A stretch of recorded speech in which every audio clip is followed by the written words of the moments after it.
আসসালামু আলাইকুম গাইস, সবাই কেমন আছেন? আমিও আল্লাহর রহমতে ভালো আছি। আল্লাহর কাছে লাখো কোটি শুকরিয়া আদায় করি। আজকে আপনাদের মাঝে একটা নতুন ব্লগ নিয়ে আসলাম।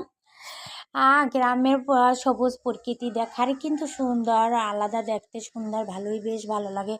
এই দেখেন শাক সবজি ফল ফ্রুটের গাছ এখানে বিভিন্ন রকমের লাগিয়েছে। আর এখানে ধান চাষ করছে জমিতে, এখানে ধান লাগিয়েছে। সবুজ প্রকৃতি কিন্তু দেখতে সেই মজাই আলাদা। আমি হাঁটতে আসি, ভিডিও করতে আসি, তো অনেকটা নড়াচড়া করছে এই জন্য, কারণ এক এক জায়গায় দাঁড়িয়ে ভিডিও করতে পারিনি।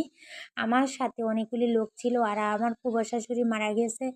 আমার সাথে আমার জালেরা ছিল অনেকগুলি, 10-12 জন। এই জন্য আমি দাঁড়িয়ে ভিডিও করতে পারিনি। তো আমি চলতে চলতে আমি যতটুকু করেছি, এই জন্য ভিডিওটা নড়াচড়া বেশি করে। তো পরের ব্লকে নিয়ে আসবো। এখানে একটা খামার ঘর আছে মুরগি পালার, আর এখানে একটা দিঘি আছে, কিন্তু